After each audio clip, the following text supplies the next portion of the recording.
The hour of 7 o'clock having arrived, I'm going to call the council to order. Let the roll reflect that all council members are present with the exception of council member Lund. Quorum has been established. Council, one of the things that we have tonight is to recognize a proclamation by the United Way of Hastings. Is there anyone here from the United Way? Just want to make sure. Okay, seeing now, we're going to still continue with the proclamation. We have a proclamation tonight recognizing First United Ways of Minnesota Acts of Kindness Week from November 6th to the 10th. And I'm going to ask Councilmember Vaughn to start with the proclamation, and we'll read the proclamation. And I'm on the United Way board, so I'm you're the representative tonight for that. That sounds good, Councilmember. All right. Whereas United Ways across Minnesota will be joining together for 1 week to spread kindness throughout their communities with activities ranging from hugs to fundraisers to wearing the signature Live United t-shirts to winter coat drives for children, and whereas United Way of Hastings requests support for the Food for Kids initiative throughout Acts of Kindness Week in Hastings. Food for Kids addresses the issue of weekend hunger for students. Kid-friendly food bags are provided to students who may go hungry over the weekend. The goal is to ensure that each student in the Hastings School District returns to school on Monday morning nourished and ready to learn. And whereas a number of local businesses and community leaders will host events to accept food and cash donations, food packing events, and other activities with the intent to spread kindness. And whereas Coburn's is a drop-off site for food and cash donations and food for kids through Saturday, November 11th, and on Wednesday, November 8th, Regina Hospital employees and Power Within Chiropractic have organized 2 food drives and packing events with the goal of packing 400 food bags. And whereas United Way of Hastings will accept cash and food donations throughout the Acts of Kindness Week at the UWH office from 8 a.m. to 4 p.m. daily. To participate in spreading kindness throughout the Hastings community, contact them at 651-438-3337. And whereas individuals throughout the community are invited to participate on their own by donating money and or specific food items needed to fill bags, or by coordinating a food drive and packing event as a community service activity with family, friends, coworkers, neighbors, church group, etc. Now therefore, be it resolved that the City of Hastings proclaims November 6th to the 10th as Acts of Kindness Week, sponsored by the United Way of Hastings. Acts of Kindness Week will raise awareness, funds, and food for the Food for Kids Weekend Student Food Initiative. And Mark, please give the board our best wishes on this initiative. I will. Thank you. Okay, thank you, Council. Next, we have before us the minutes of the regular City Council meeting of October 16, 2017. Is there any additions or corrections to the minutes of that meeting? Seeing none, they stand approved. Council items to be considered. Councilmember Folch. thank you, Your Honor. I would like to add an item to the agenda under the administrative section, or administration, and that would be in regards to the special events policy, in particular the food trucks provisions. Okay, we'll put that as item number 3 under administration. Thank you. Okay, no other items there. Council consent agenda. What's your wish? Councilmember Brox makes a motion to approve, second by Councilmember Balsanek. That motion is now before the body. Is there any discussion to that motion? Seeing none, all those in favor of that motion say aye. Aye. Those opposed, nay. The motion prevails. Next, we go to awarding of contracts and public hearing. The first item tonight is award a contract to the Hastings Industrial Park agricultural release. Justin, thank you. Welcome to the meeting. Thank you, Mayor and City Council members. The City Council is asked to award the 2018-2021 Industrial Park Agricultural Lease Contract to Dave and Joe Burke, who are the high bidders. The lease is similar to past years with a couple of exceptions. A recent soil test showed that there's a need for additional lime to be put on the property to balance the pH properly. The awarded lessee must perform this task at their own expense. As a result of this investment, the lease was lengthened from 2 years as are normal to 4 years to allow them benefit to this investment. The proposals ranged from $105 per acre to $221.50 per acre. Dave and Joe Burke will be required to pay the city $17,720 each year for the next 4 years, in addition to the property taxes, which are just under $5,000 a year. They may alternate between corn and soybeans each year. The contract allows for credit of the planting if the land is sold for development prior to harvest. And they're also going to be held to U of M Extension best management practices for the application of fertilizer. The city's engineering department has been working with the Minnesota Department of Agriculture to come up with some guidelines for the application of fertilizers to make sure that the lots can be farmed without adding nitrates to the area. This is a map of the area. The black outlined gray area is the property that's tilled, and then the section circled in red is the area that has to have additional lime placed on it. And I can answer any additional questions that the council may have. Thank you. Justin, this issue is now before us, council. What's your wish? Councilmember Vaughn. Motion to approve the award bid to Dave and Joe Burke. Okay. Councilmember Vaughn makes a motion to approve, seconded by Councilmember Folch. That motion is now before the body. Is there any discussion to that motion? Seeing none. All those in favor of that motion? Excuse me. Councilmember Leifeld. Thank you. Sorry, quick question. You mentioned a piece, I had a hard time hearing you there, regarding nitrates. What are we putting into place to make sure that nitrates from this land being so close to this development, what are we putting into place to make sure that we don't have any problems with our water? Well, for one, there's the best management practices that the U of M has released for making sure that additional nitrogen fertilizer is not placed more than necessary to grow the crop. Two, we've required that the pH be balanced with additional lime to make sure that all of the nitrogen that's put on the land can be utilized by the plant. The Department of Agriculture has the ability to put list meters on the property to test how much nitrogen is in the ground. And that's what we've done. Also with the crop rotation, there's not nitrogen placed on years that have soybeans. We've required soybeans in the past few years, which is the limit of soybeans. You can't have them more than 3 years on the property. Otherwise, you run the risk of they get some kind of fungus or something that would last. You'd never be able to get rid of it. So after 3 years, you have to rotate back to something else. So Justin, these items, the best risk management practices, the PHP be balanced, all of that, those are things that the farmers have agreed to follow as best practices? That's correct. Thank you, I appreciate it. Okay, we have a motion before the council. Is there any further discussion to the motion? Seeing none, all those in favor of that motion say aye. Aye. Those opposed, nay. The motion prevails. Next, we have a public hearing in regards to City Code Amendment to Ordinance 90.16, Sidewalk Cafes. And Sarah's going to take care of that for us. Welcome to the meeting, Sarah. Glad to have you here. Thank you, Your Honor, and members of the council. The current ordinance has been in place since 2015. It lists dates of April 1st to November 1st of each year as approved dates of operation for a sidewalk cafe.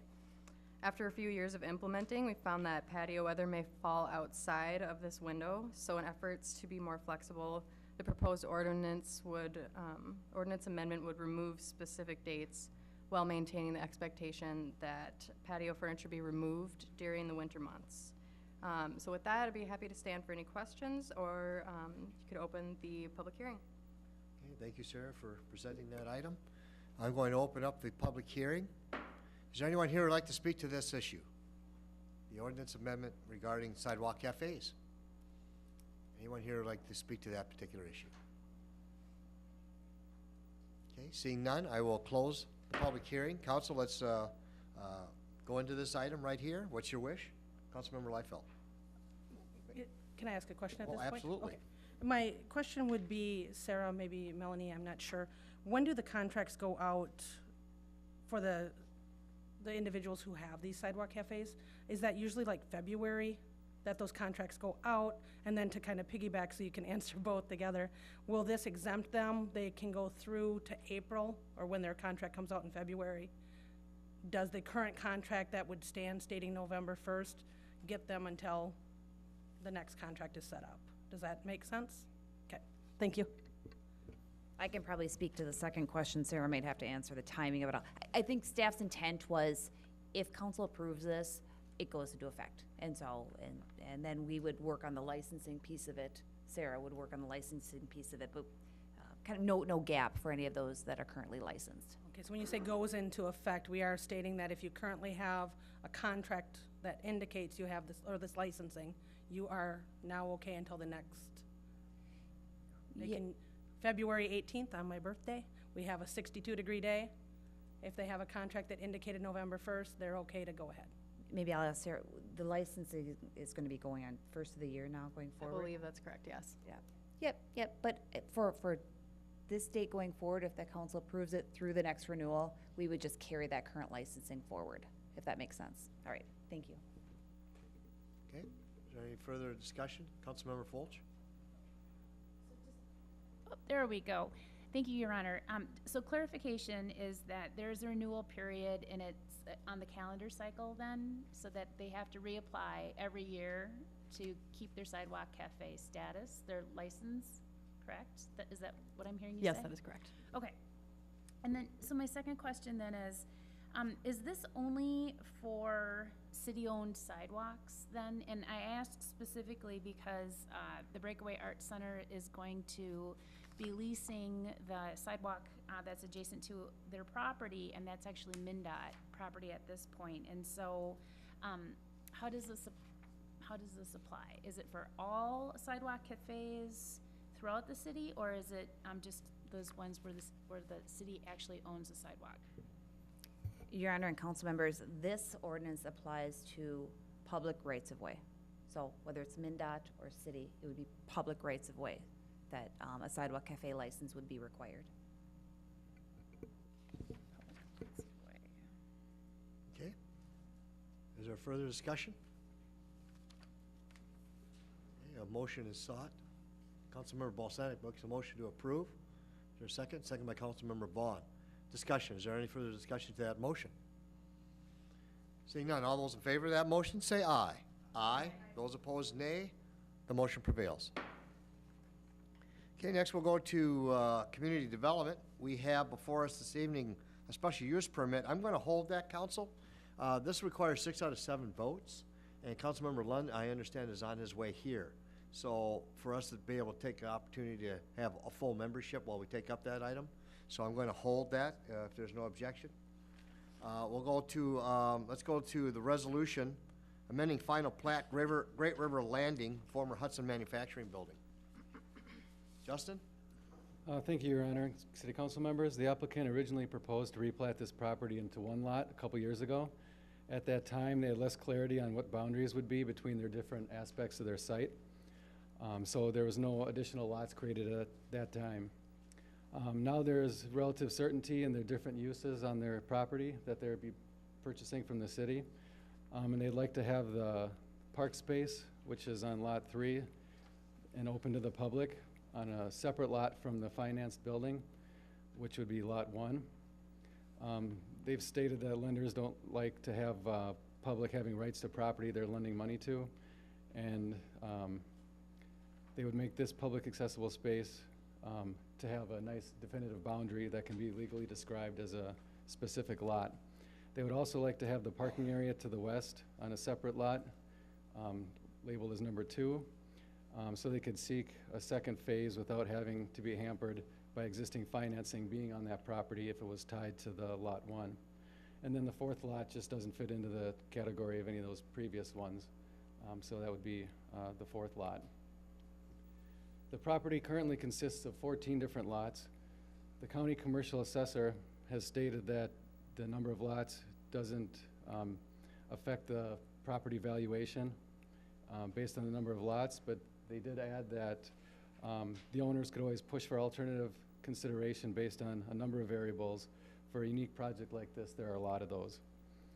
He indicated that ultimately the valuation will be the driving force for the property tax scenario that's chosen for the amount.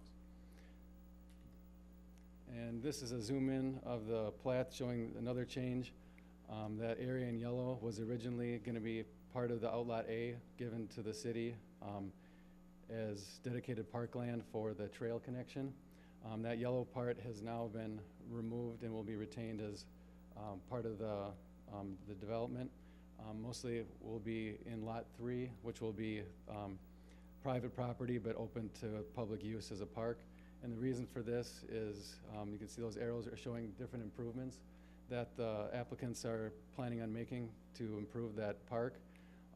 And we don't want to have any type of those improvements on the public's property. So we're going to move that, that boundary back down closer to the trail, still allowing for the trail to be widened to with 12 feet and still have a 2-foot buffer from that path to the private property.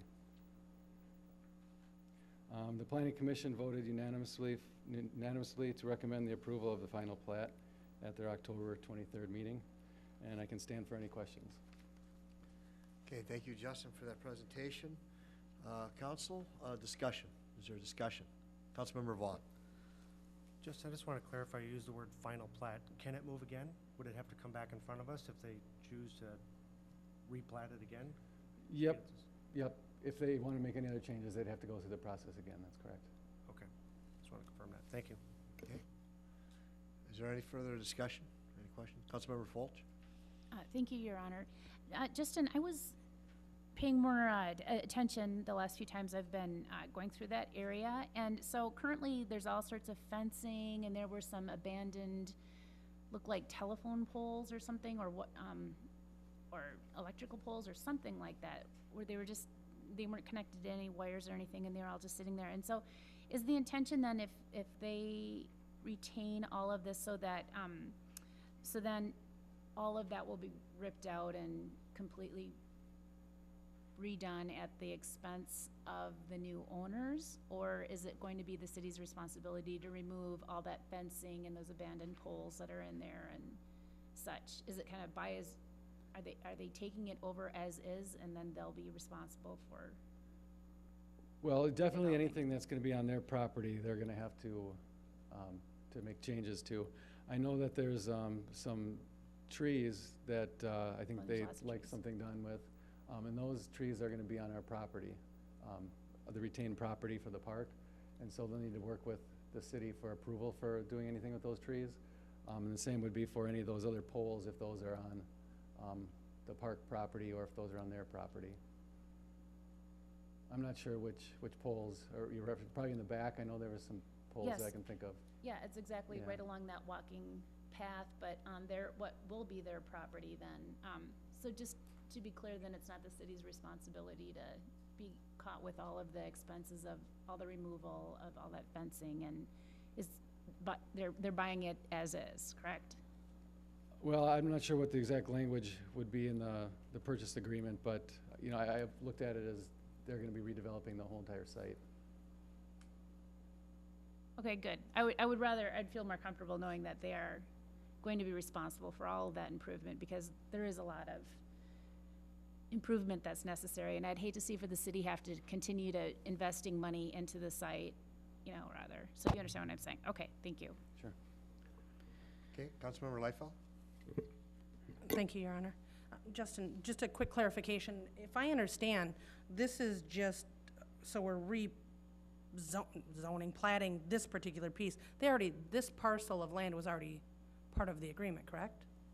Have we extended the parcel of land? Or I guess I thought that this was already in the original agreement, and right now we're just really seeking to divide it into 4 areas.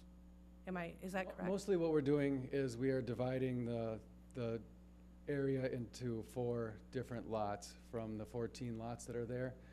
The exception, and which is the change of some boundaries, would be this yellow portion here. We were originally talking about that yellow portion being deeded over to the city or actually we would retain that strip of land and maintain that as a park. Now it's going to be just the property that's to the north of that. That's the only difference to the border. You know, without being 100% sure and not seeing it, I think Councilmember Folch, a lot of that area that's being outlined in the yellow is gonna take care of a lot of the issues that you're concerned about. Yeah, that would be great if they were taking care of it for us. Okay? Council, I'll seek a motion. Councilmember Brox makes a motion to approve. Is there a second to that motion? Second by Councilmember Lund. That motion is now before the body. Is there any further discussion to the motion? Seeing none, all those in favor of that motion say aye. Aye. Aye. Those opposed, nay. The motion prevails. Okay, we're gonna revert back now to item number 1 under community development, the special use permit, parking exemption at Spiral Brewery. Council, I will caution you, since this is a special use permit, we need 6 out of 7 votes. With all council members present, I feel a little more comfortable having this in front of us. Justin? Thank you, Your Honor, and council members. This request is in response to the recent ordinance amendment that allows for parking exemptions by special use permit for smaller buildings in the downtown that change their parking classification. A special use permit requires 67 council members, as the mayor alluded to. Without this change, this brewery tap room could not open without having to provide an additional 12 spaces based on the change of classification from retail to a bar. This change in the ordinance was preceded by an update to a parking study that shows additional availability of parking in the downtown area. To ensure that we don't surpass that capacity, future exemptions will also be reviewed individually, along with continued updates to that parking study. This is a medium between available parking to allow for the downtown to evolve, but still allow for patrons to be able to find places to park. This is a photograph of the front of the building, and here's one in the rear. As you can see, there's no additional place for them to provide parking in the general area of property that they own. The Planning Commission voted unanimously to recommend approval of the special use permit at its October 23rd meeting. I should also note that a special use permit runs with the land, so this exemption would be valid for future businesses at this address that are of similar use. And I can stand for any questions that you may have. Okay, thank you, Justin. Council, this item is before us. Discussion. Councilmember Brox. I just have a question about the conversion of it from a retail space to a brewery tap room. Is that considered an intensification of use? Not really. As far as our parking classification, there's different parking required for retail. Under retail, it requires 23 spaces for that square footage. And based on seating for a bar classification, they require 35 spaces. So they have a increase in parking need. As far as the use goes, I don't know that if it wasn't for parking, there would be no difference in intensification. So the idea then is just that we have sufficient parking downtown to adapt to this changing use, and so that's why we're discussing this tonight. That's correct. Okay. Councilmember Balsanek. Justin, I'm not sure if you can answer this, but maybe somebody up here can. When we have a snow emergency, refresh my memory. It's been so long since it snowed. When do we start the plowing when an emergency is declared? Do we wait until 2 a.m. or do we start immediately? Melanie? Your Honor and Council, a snow emergency automatically goes into effect when 2 inches of snow have fallen. Our crews, I think by a rule, or not a rule, but by practice, about 5 a.m. is when they're gonna go out. So that's when our crews will begin to go out on those primary collector roads that Okay. we're responsible for. So during normal business operations, snow emergency is declared, the patrons don't have to go running out, move their cars. When do we start ticketing then? Well, the snow emergency goes into effect when there's 2 inches, but the downtown, I think, is one of the latter areas to be gone, for the plows to make it through, because we windrow, and then we ask the property owners to The shovel sidewalks. shovel into the street, and then we clear it from there. When do we start ticketing and towing, council member? It sort of depends on the severity of the event. There's not a hard and fast rule, but there's a matter of, how deep is the need for it, if that makes sense. Yes, it's just that, I guess what I'm hoping, if we are to pass this, and we've got, of course, other businesses downtown that are open till 1 AM,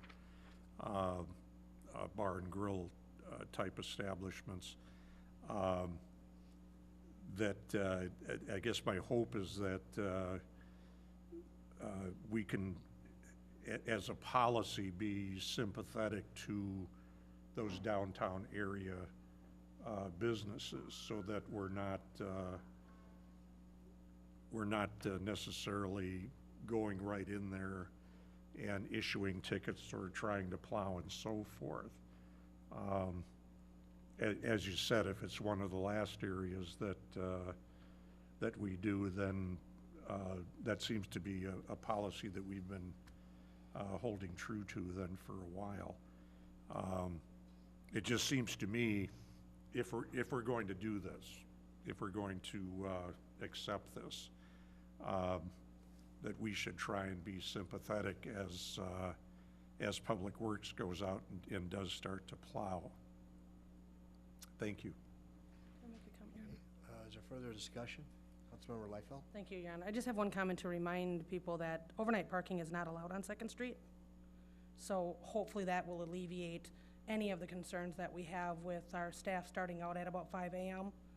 So just a reminder that that should really alleviate any problems that you're concerned about, Councilmember Balsanek. Thank you. Okay. Councilmember Folch? Thank you, Your Honor. Kind of just tagging along Lisa's last comments there, or I'm sorry, Councilmember Leifeld. Well done. Well done, Councilmember. Thank you. It's just, now, I'm really excited that the brewery's going in. I think it's wonderful. I'm concerned, however, that this is our 8th restaurant now downtown that will be serving alcohol. And we do have the restriction that does not allow parking on Second Street after 1 AM at bar close. And I very strongly feel that it is not good public safety policy to be forcing bar patrons into their vehicles at 1 AM at night. And so I know that we've had some conversation about this within committee, but I hope that we continue to raise this issue because I know I've had all sorts of folks say to me that they think that it's kind of crazy that we're forcing our bar patrons into vehicles once they've been drinking, and it may not be that they're just impaired due to alcohol consumption. It could be other factors that they're impaired with. It could be prescription drugs, or and it could be illegal, drugs as well. And so I guess regardless of what the impairment is that we are forcing patrons into their cars. So I'll leave it at that. Coming back to the issue about available parking spots, and going back, the issue of the majority of the restaurants are on this block, actually, and then the Legion with it being behind. And so there really is a concentration of high use in this area, particularly around dinner time. It's pretty hard to find a spot. And so I just think that this also needs to circle back to the discussions with Confluence and the development of that ramp where the abandoned white bank is right now. I'm sorry, I think that's the first bank? First National Bank building. Just the need for that parking ramp to be sufficient, because I think that what they're currently proposing is perhaps too small, taking into consideration all of the wonderful development that's happening on this corner of 2nd Street, and then to have the new Hudson building redeveloped as well. It's just, I'm afraid that we're gonna be running into a situation where it will be really difficult to find, on the weekend, in the summer, going for dinner, for drinks, to find a spot that's in a reasonable block or two, walk around this area. So I hope we have that problem, you know, that we have lots of business, but I think that there is gonna be an impact. Just as a reminder, you know, that parking lot is slated for 99 public spaces.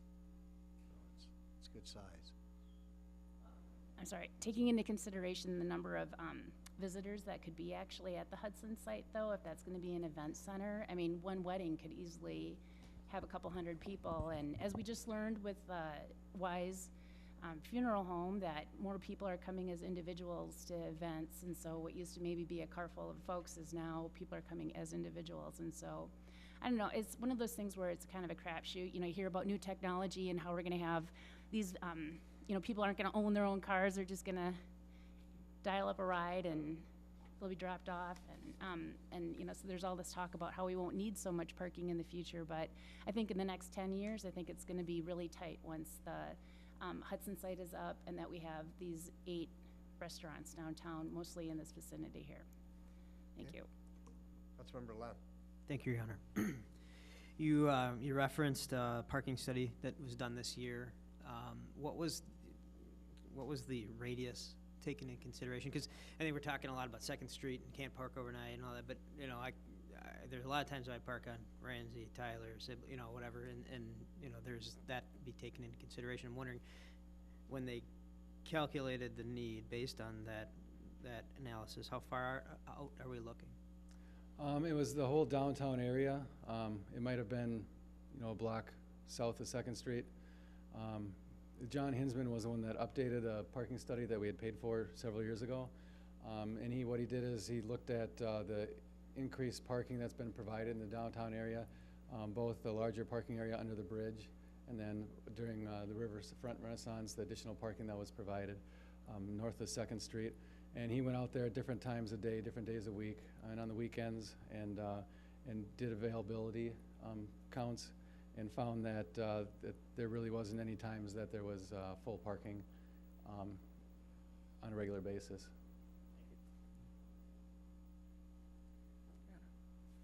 Councilmember Leifeld. Thank you, Your Honor.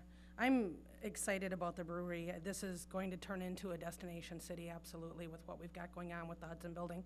And I can tell you, whenever I've gone out in Minneapolis, I've parked a lot further away from any place I was ever going to than I will here in Hastings. Between all of the public lots that we have, it is important for people to know when they come to town where you can and can't park. I know myself, if I'm having one cocktail at Spiral Brewery, I'm going to be in one of the public lots. I'm not going to take a chance and have to move my car, you know, later. So I'm excited, and just really looking at the parking that we do have available, and with the possible 99 spots coming at a later date, people will park the 2 blocks and walk, and knowing that we do have these municipal lots available to them to park overnight. So I personally don't see the parking as an issue or a concern. We absolutely want to drive business to downtown, and we can't miraculously make parking spots appear in a historic section of our town right now. So I'm excited to see what happens here in the next 6-7 months with all the people we're going to have downtown. Councilmember Balsanek. Yes, thank you, Your Honor. Just a quick question. What's the estimated seating capacity for the establishment? Here's their floor plan. I'm not sure if I remember it off the top of my head. I think applicants, 70 is the seating capacity. How does that compare to, say, the Busted Nut, El Mexican, Lock and Dammer? That's maybe asking something that you weren't prepared to answer, but in terms of like an additional percentage, what I'm looking for are figures that just kind of underscore that the additional crunch on parking isn't going to be as bad as we think. Yeah, I don't have those figures in front of me, unfortunately. Okay, well, thank you. Sure. Okay, council, is there a motion? Councilmember Brock makes that motion to approve, seconded by Councilmember Leifeld. That motion is now before the body. Let's have just additional discussion. Any additional discussion? Councilmember Vaughn. I just want to make a point. I mean, this is the challenge that we have with mixed use in an area that's very condensed. And that's why the committee recommended that these have a special use permit, that we bring these in front of the council, so we have to make a decision, so it doesn't get too overpopulated, and we're able to judge it. So I just want to make sure that that's why we're using the special use permit for this, is because we have to review that. We got to know what the area can hold. Yeah, I'll just put in a final comment. I think this is another good opportunity to underline with folks the willingness of the city to work with businesses here. Obviously, this is a business that we're all looking forward to having established in downtown. I think many of us have been looking forward to a business of this type. And there's some challenges with this business at the same time in terms of the parking and what it does for the downtown. But we, continue to, want to work with businesses. We want to be able to continue to make downtown a destination place that everyone would like to see it become. And this is another effort in which we're doing that. And I think council and staff ought to be commended for it. Okay, if there's no further discussion, we have a motion. So all those in favor of that motion say aye. Aye. Those opposed, nay. The motion prevails.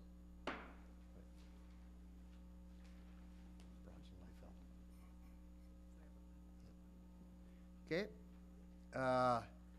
Next, we have authorized signature of purchase and development agreement at the corner of Pleasant 55. Justin? Thank you, Your Honor. The City Council is asked to authorize the signature for this purchase and development agreement between the city and McShane Development, LLC, for the sale of .65 acre parcel located in the northwest corner of Pleasant Drive and Highway 55.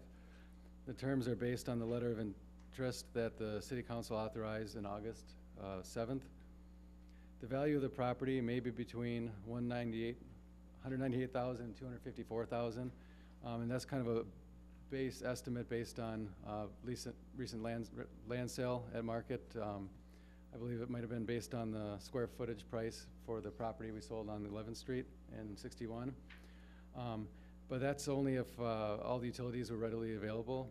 Since the sewer connection is about 400 feet away from the site to the northeast, the applicant's estimate cost to bring that sewer down to this parcel would be about $140,000. The purchasers have offered $157,800 and assumed the cost for utilities. The proposed tenant for the site would be a 3,500 square foot medical tenant, and the applicants have just applied for rezoning and comprehensive plan amendment. Because the property is zoned for residential and the comprehensive plan designates the property as right-of-way, most likely due to no one realizing the commercial value of the site. Staff can stand for any questions you may have about this proposal. Okay, thank you, Justin. Council, this issue is before us. Discussion. Councilmember Vaughn. Thank you, Your Honor. Justin, quick question. You said that the applicant gave us the estimate of $140,000. Have we confirmed that? Will we have any surprises that it's more than that? Well, if it would be up, if it's going to be more than that, it's going to be up to them to cover. Okay. They'll have to pay whatever the cost is. We had the discussions with the city's engineering department, and they're aware of the figure, and I don't think they saw any red flags with that figure. So it's a contracted out, we're not doing the work as a city, we're gonna. That's correct. They'll have to find somebody to do the work and pay them Okay, to do so it. they'll take care of it. Thank you. Okay, discussion, council? Any further discussion? Seek a motion. Councilmember Brox makes a motion to approve. Seconded. Councilmember Vaughn. That motion is before the body. Is there any further discussion to the motion? Seeing none, all those in favor of that motion say aye. Aye. Those opposed, nay. The motion prevails. Okay. Next, we have a comprehensive plan update. Justin. Thank you, Your Honor. I'd just like to thank the Hastings City Council and community stakeholders, citizens, and the steering committee for the work and the input they've done on the comprehensive plan so far. We thought it'd be a good time to come to the City Council and do a presentation of the project so far, because we're kind of transitioning from community input to working on editing and drafting chapters and goals for the comprehensive plan update based on the information we've received. And so I'd like to turn it over to Chris Jansen, the project consultant with MSA, for a brief project update. Welcome to the meeting, Mr. Jansen. We're very glad to have you here. Thank you for Good being evening. here. I'm very glad to be here. Thank you for inviting me in. So we'll start off here. Again, Chris Jansen with MSA Professional Services. I've been working with you guys and the steering committee and the public and everything since about May on this project, and it's going great. But tonight, I'm going to review the schedule and the process, talk a little bit about the public engagement activities, go over some of the expectations that you guys gave to me and some of the input I got from the August joint planning commission and council meeting, and then talk about upcoming activities and then, of course, answer any questions. The other thing I would encourage is if you have questions during the presentation, go ahead and ask them. I'd be happy to address them while we're on that slide or on the subject, or you can hold them till the end. However you guys want to do that is perfectly fine with me. So, process-wise, again, we started in May, and I've tried to highlight here some of the, in red and blue, some of the online and the in-person public engagement activities to just show that they have been kind of reoccurring. They have been about monthly. We've tried to do something, and then of course there were some that were open at the beginning of the project and continue to be so and available for people to use. So we launched the project website, started the process of looking at the existing plan and getting feedback from folks. In July, we opened the online survey. We launched the crowdsource online mapping tool, which I'll go over a little later in the presentation when we talk about the specific public engagement tools. And we also had a pop-up meeting at Rivertown Days where we were there and had a booth to get public engagement. We did a public workshop SWOT analysis in August on the 3rd, and we also had a meeting with the Council and Planning Commission on the 16th of August, did the same thing, SWOT analysis, which is basically strengths, weaknesses, opportunities, and threats. We kind of talk about what do you see as opportunities for Hastings, what do you see as some of the threats to development. And of course, the plan is, it's an update of your 2030 plan, and it goes out to 2040. So we're talking about a long time here, but the range of topics go everything from ongoing to stuff that has to be planned out for 20 years. So it is kind of a wide breadth of subjects and timelines. We had key stakeholder interviews in September, where we had 2 days, and I was in a great conference room downstairs and had people come in every half hour and talk to me about kind of what they thought about Hastings and what their struggles were, what they saw as opportunities, where they wanted to help with the plan and the implementation, that kind of thing. We launched a youth survey in October. That was a little, the main survey is about 36 questions, and it's pretty in-depth. So once you go through that process, it's your typical comp plan, community survey, kind of engaged. The youth survey was 9 questions, a little lighthearted, open-ended, so it allows them to provide a little different feedback, and had good results from that.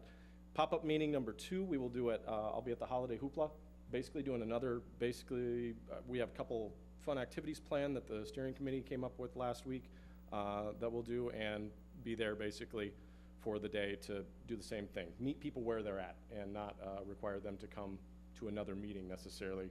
We have both of those opportunities, but we want to provide a wide breadth of public engagement so that people can, like I said, they can do it online, they can come to an event, they can come to any one of the steering committee meetings, any of those types of things. And then finally, the last big one we'll have is a public workshop to review the draft plan in January, which will be another big notice meeting kind of thing. The process will wrap up February. We'll have that last comprehensive planning committee, and then in March we'll have the planning commission and other city commissions review the plan, and then you guys will see me again in April, most likely. If not, unless you come to one of the events, which would be great, that'd be fantastic. But nothing less, you'll see me back in April to talk again about here's the plan, where do you guys want to go from here. So overall, process-wise, we have basically 4 steps. The first step is that we pull together all this community input, have all this public engagement, review the existing plan data, review the stuff that comes from the Met Council, review the stuff that the city has, review the existing plan, 2030, which is a big part of it. One of the expectations out of here was the 2030 plan is a good plan, and the city was behind a lot of it and still is. Keep the things that work from that. And so that is what the steering committee is doing, and that's what I've been directed to do, is use some of those things and run a lot of them through this public engagement process, and then modify and change those based on what people's vision of Hastings is in 2040. So that process is about ready to begin. We've sort of again, we have the holiday hoopla event, and we have public meeting in January, and we still have the steering committee meetings, which are open to the public, going on. But we're in the part now where I have to draft plans. So at the last steering committee meeting, I gave them basically a list of all the goals, which are those 30,000-foot view part, and said, okay, let's review these. There's been some added based on the feedback. There's been some modified on the feedback. We had good discussion, and I anticipate those answers back before December, so that we can then talk about them at the December meeting, as well as first few chapters that they'll be reviewing. But we're in that point of we're writing the plan and updating the 2030 plan with the feedback that we've gotten and any changing conditions that have been observed. The draft plan will be reviewed by the city commissions, step 3, and then finally it'll come back to you guys for your final review, changes, edits, whatever you guys feel, and then hopefully adopt it. After that point, it gets sent to the surrounding jurisdictions. Met Council requires that. They have up to 6 months to review it, and then it has to be basically, you guys don't have to make changes based on what they do, but it's always good to kind of look at what they're thinking, and if they had to do any modifications, come back to you guys to take a look at, and then it has to be uploaded to the Met Council by December 31st, 2018. So we have time, but we are well on schedule, and in general, we're on the schedule that was a part of the proposal that was back in April, I think, that we went through with. Any questions on that on that process? Okay, so in terms, yes. Your Honor, I am concerned about the amount of community feedback that you've been getting, or input, I should say.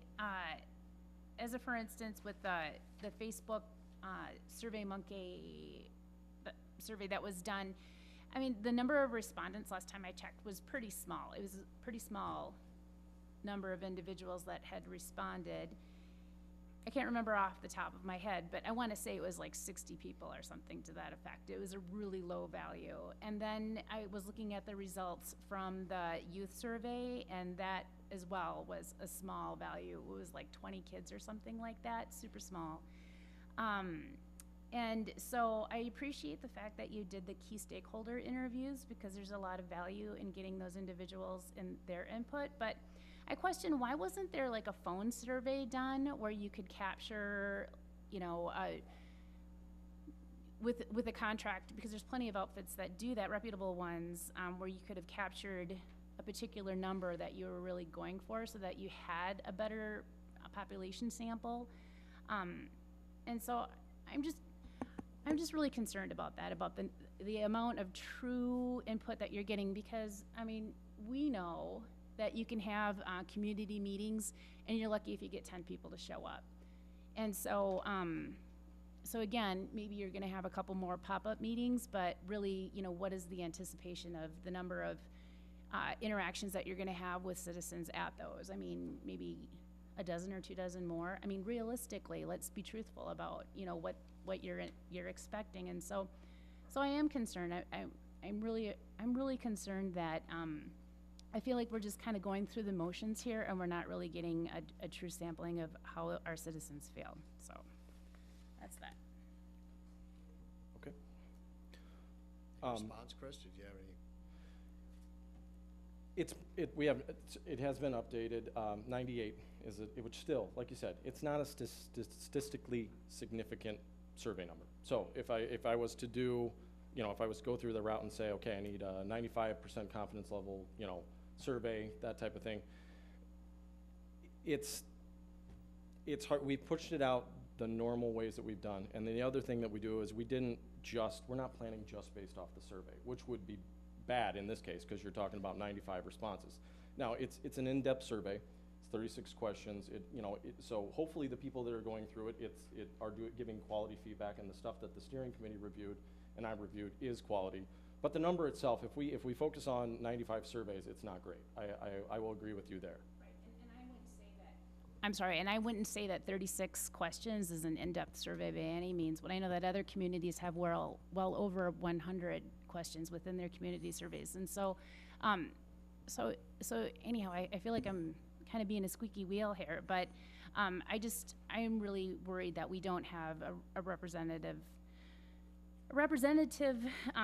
sampling of our community, and just that I just don't feel confident that we're really getting enough of feedback and direction into the particular areas in which the comprehensive plan is supposed to be providing guidance into the next 10 years. And so I don't have the answers. I would have preferred to have seen some kind of really scientific means of doing a survey rather than just hoping that people, go on Facebook and take the time to fill out the survey, because as we know, that's not really representative of the population as a whole. Young people don't do Facebook, and for the most part, most individuals over probably 55 don't do Facebook either. So I know that there was talk at one of the comp plan group meetings that you were going to do surveying and the religious community to see if you can get some of the older demographic to respond, in that way. But I didn't see that here in your presentation just now to know whether or not that was going to be a viable means of getting the older demographic within our community to get their feedback, because they're probably going to have different viewpoints on things such as transportation and affordable housing and how to get around well and such. So so anyhow, enough said, I guess. Okay, Chris? Okay. Go ahead. Public engagement activities, we can go through these, so the main contact piece that we've steered most people throughout this from the very beginning, and that's to keep some consistency and also to keep all the presentations have been put on here. Any presentation I've given, this one will be put up there as well, are in that project website and available to everyone to view through. And again, that's transparency. That's just making sure that everybody sees the same thing. It's for the benefit of the steering committee members. If they missed a meeting, we had one where you had to augment the schedule, and anybody that couldn't make it could get on the website easily.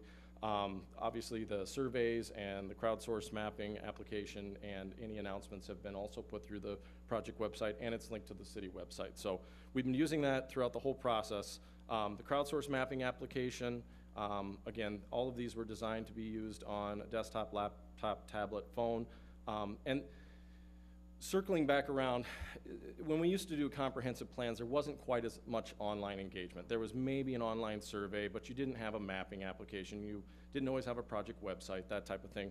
We've augmented the process and added these things, as well as having that initial public meeting that pretty much every comprehensive plan survey has, the committee meetings that help drive the process and bring in the varied interest from across the community. You guys have a great steering committee, and Justin giving them thanks earlier was fantastic. They're one of the best I've worked with. They're one of the bigger ones, in all honesty. I was a little worried at first because sometimes they're around 12 to 15 members, and this is a much bigger group than that, but they're doing a fantastic job. We've had great attendance throughout the meetings, and they've been very helpful in helping bring in input and feedback and basically disseminating that again throughout the community in the various interests that they represent. But we've pushed these tools as well as those traditional engagement tools. The survey, again, we had that meeting at the Rivertown days where it was a joint booth. So the Vermilion Corridor Plan, which is also going on right now, we had pieces of information from both of those projects, and we're getting feedback from both. We had a visual goals preference survey looking at the goals from the 2030 plan and having people take a look at those. We had maps for people to draw on, and people did provide some opportunities on reinvestment areas, on growth areas, that kind of thing, and corridors that they wanted to see some attention given to. One of the problems, and I was thinking about this, talking with one of our other planners, and one of the problems we have with comprehensive plans a lot is getting that idea to the public and getting them to be excited about a comprehensive plan. When you talk about a corridor, for instance, the Vermilion Corridor, that kind of thing, people have a real good idea of what's going on there because a lot of them are driving it on a daily basis, that kind of thing. A comprehensive plan deals with a lot of elements that some people may be thinking about every day, like if they're in the housing sector for some odd reason, maybe either they're a builder or they sell or they're helping people find housing or that kind of thing. They live that every day, and they have an idea of what the strengths are and what the opportunities are and what the weaknesses are and what they need to see from the community in general to move forward on that. But the general public, unless they've looked for a house, if they've lived in the same house for 10 years and they haven't really thought about that in a while, sometimes that's tough to get their input or get a really good idea of what they're thinking about it, or have them basically say, yeah, I think we should do this. This is what direction we want to go on that. So again, we've used those other tools, the steering committee, the stakeholder interviews, those kind of things, to try and reach out to those sections of the community and those organizations that are dealing within those individual pieces. On the infrastructure part, the city is working on that with some existing consultants, and in-house, they recently put out a surface water survey to basically talk about stormwater with everybody. So I haven't been directly involved in that, but again, they're reaching out to those individual pieces of the community and that can provide the best input on that type of thing, as well as opening it up to everybody else. That'll be a public survey. So anybody's comments on that, they can obviously give and will be considered as part of the plan. The SWOT analysis, and some of you may remember going through this if you were at that meeting or one of the other ones. We did this at the Planning Commission, City Council joint meeting. We did it with the public at the public meeting, and we did it at a steering committee. Basically, we broke it down into these three topics of beautification, development, and mobility, and those have sort of stuck throughout the process at this point in talking about, in general, where do you want Hastings to be in 2040. And then we did the stakeholder and focus group interviews. Now, we didn't do a SWOT analysis with those. I had basically about 3 or 4 pages of questions that we had them, some of them came with it filled out and handed it to me and talked about what they wanted to. Some of them, we started to talk about a few of the questions and then went off on a tangent on, what they were interested in or what they wanted to contribute. And then others, we went through the questions piece by piece and recorded those. And I think those were they're in the October presentation in full. They will be in the comp plan in full, the answers, but they're not attributed to any individual. It basically says, question 1, I got these answers. Question 2, I got these answers. So all of those results will be in there, as well as the survey results in an appendice, but they'll be summarized in chapter 2 of the plan, which is the public engagement chapter. But ton of good information out of those stakeholder interviews. The youth survey, again, we saw that we were missing some of that. It wasn't a piece that we'd had a lot of engagement on, so we did a survey there. We've got some great feedback, quality-wise, great feedback all around. In my opinion, I have gotten great feedback from the number of different activities that we've done in terms of quality. And it's certainly, we've started to see trends in no matter which piece we were doing on what people wanted to see in the plan, what they liked about the city of Hastings, the community of Hastings, and where they wanted to have it be in 2040. In general, beautification trends and priorities, parks and trails, historic downtown, heritage sites, preservation, riverfront, and streetscapes were all very important in terms of strengths of the community and opportunities for continued growth, things to preserve in terms of beautification. And issues and threats, Vermillion Street, the cost of some of those historic things, that came up several times, and they can be.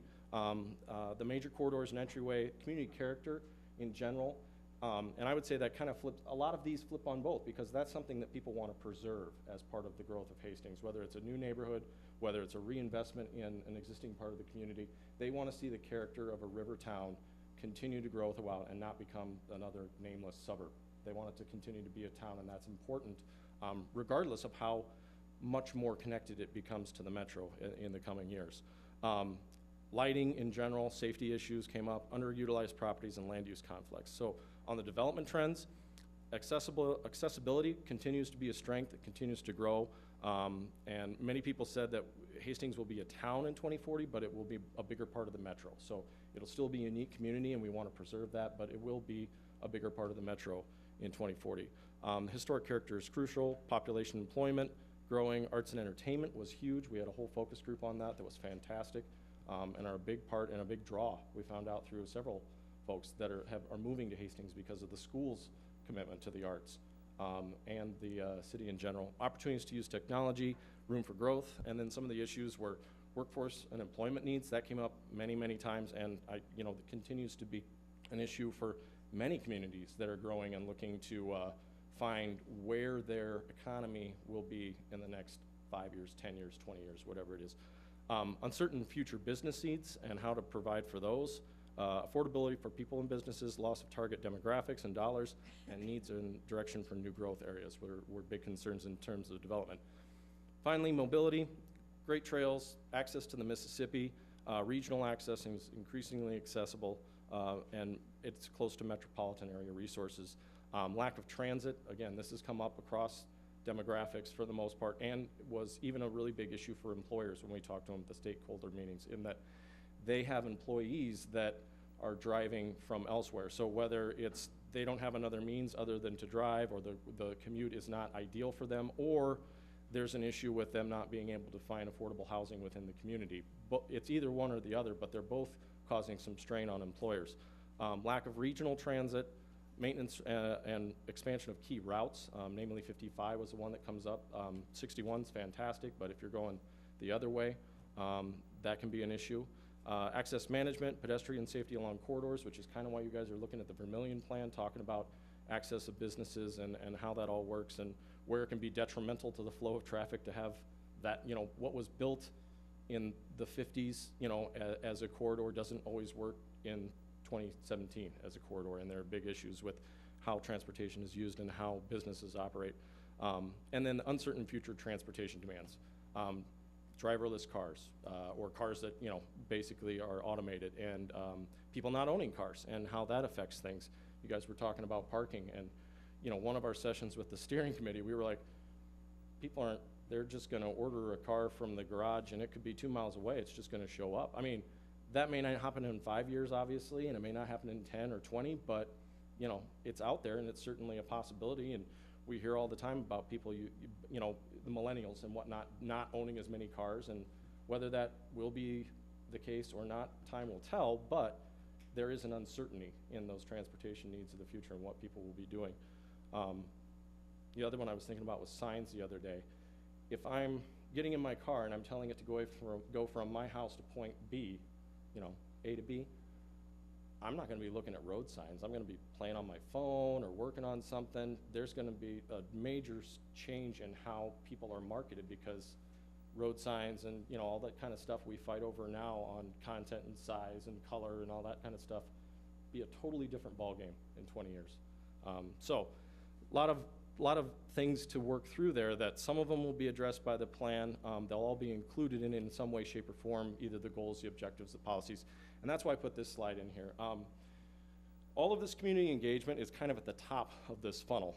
And then it sort of starts to get pared down with consensus building, which is what a comprehensive planning process is all about.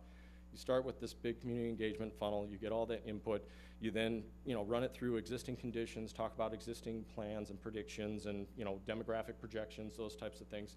Then you get down to a vision, reestablishing a vision, or, you know, building that vision, goals, policies, and then finally the action plan for implementation.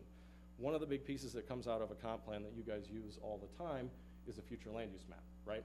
Rezoning decisions, all that kind of stuff. There's gonna be stuff that you can't put on a map today. That'll happen in 2 years, that'll happen in 5 years, that'll happen in 10 years. We wanna make sure we have good goals and policies so that when that does come to Planning Commission, and then it does come to City Council, that you can look at this process and say, okay, we got a pretty good, you know, goal for this, this, and this in terms of land use and housing. How does this proposal fit in with, it doesn't match our map, fine.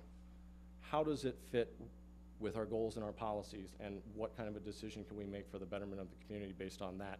And then you amend the map, which you guys are you had one tonight in talking about something that wasn't foreseen back when they did the last plan, that you amend the map. So, but we want to give you a framework for that, which you guys have. We're really updating it through this process. Review expectations. So, the expectations from August: usable and relevant document, flexibility to changes in the economy and technology, an understanding of demographics, which is being updated for this plan. Make the city a beacon for business and industry, entice development, improve east-west roadway. Keep a tiered approach to landscape development. Resilience, align with the Green Steps program, which is it's a cool program. If you guys have had some familiar, it really covers not just resilience, but land use, housing, the whole kind of works. So looking at that. Tourism reports, the SWOT analysis, incorporate that into the plan. Keep what worked from the 2030 plan and use it to continue that into this plan. So that's another part of what we're doing. And then what I did with the steering committee last week was we've modified some of those goals and that type of thing, but really taking a look at having them sort through this process and say what else needs to be added or augmented from other than what we've gotten out of this process so far. Realistic visioning. Transportation, review roadway and crash data, where are we seeing damage and property, focus on balance between redevelopment and greenfield, and then how will technology impact development in 20 years. So looking to address all of those as part of this process so that when I come back, or as you guys follow along, and I come back in April, that you can say, yep, those were our expectations, along with everything else that came out of the project and everything we've seen, and here they are in the plan and how those are being addressed. So, upcoming activities, again, ongoing community survey, crowdsource mapping, youth survey, just opened up was a surface water survey, pop-up meeting at Holiday Hoopla on the 25th, comprehensive planning committee meetings December 7th, January 4th, and February 1st, public workshop in January, and then the planning and other city commissions will review the plan in February and March, and then we'll be back to council in April. That is all I have, and I'd be happy to answer any questions you guys have. Okay, thank you, Chris, for that presentation. Appreciate that. Council discussion, any questions or discussion? Councilmember Folch? Thank you, Your Honor. I am seriously concerned about the fact that you just said that, that you agree that the number of individuals that are responding to the survey, we do not have, that you do not have any confidence in that as being a scientific survey. And so, I'm concerned. I would like to know, what is that number that would be a representative sampling of our population, so that we had confidence in the survey results and that they're actually reflective of how the community feels about particular matters. And then also, because we're having the school board election as of tomorrow, one of the issues that has been brought forward is that we're losing our young people.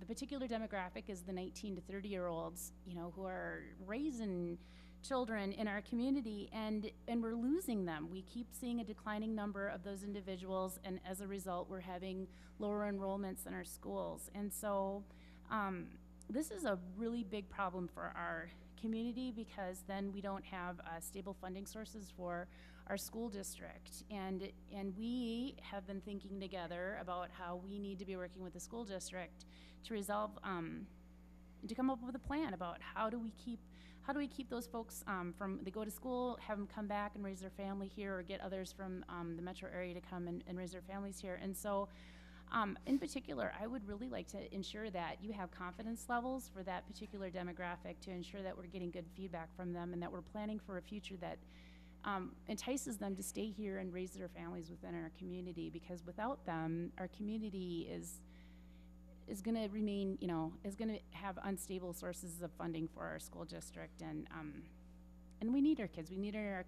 kids in our community to make it life just fulfilling and well-rounded. So I don't know if anyone else has concerns about Councilmember Vaughn? Thank you. It's a little bit of a concern, but it's not, I'm not hung up on it, because I think, use good words there, you said it's an engagement tool, and I think, I have confidence. We got a large steering committee, we have commissions, we have key stakeholders. I think that's a great way of funneling, and I encourage us to be, we shouldn't be waiting until April. We should be getting input from the schools or whatever it is. I think you're doing, I get it, it would be great if we had more online presence come in. Personally, I think 36 questions is too many. I bet if it went down to 9, you'd probably get a lot of people coming in on the adult side of it. I think it's our job, and I think we have good colleagues here helping us get good data, collect information from people. To be honest, comprehensive plan is kind of boring to some people. They're just not gonna, I like it, but most people are like, I don't get it. But I think it's our job. Let's engage with the community and bring it in that way if we're not getting success the other way. Thank you. Councilmember Lund? Thank you, Your Honor. I agree with Councilmember Vaughn in that 36 is too many. I mean, if you're looking for the quantity, you're going to get a lot of people that say no, if it's going to take more than a couple of seconds of my life. That being said, if you have somebody that's willing to invest in those 36, I've seen the questions. It does take a long time, and you're going to get very thoughtful answers. So it depends on what you're looking for. You know, I don't know if there's time baked in here to go in and try maybe a second tier type of poll, where we can say, here's the top 5 questions that from those 36 we found we need more information, or something like that. I think then maybe you could, because I honestly don't think if you get more than 5-ish, you're gonna dramatically drop off. That's typically what I find when we do polls at work. So okay. I think you'll maybe be advised to consider something like that to address the concerns. Councilmember Leifeld? You know, definitely hear Councilmember Folch, what you're saying about our youth, and the big thing I wonder is, you know, what can we do as members of the community? You know, we're all members, we were voted in.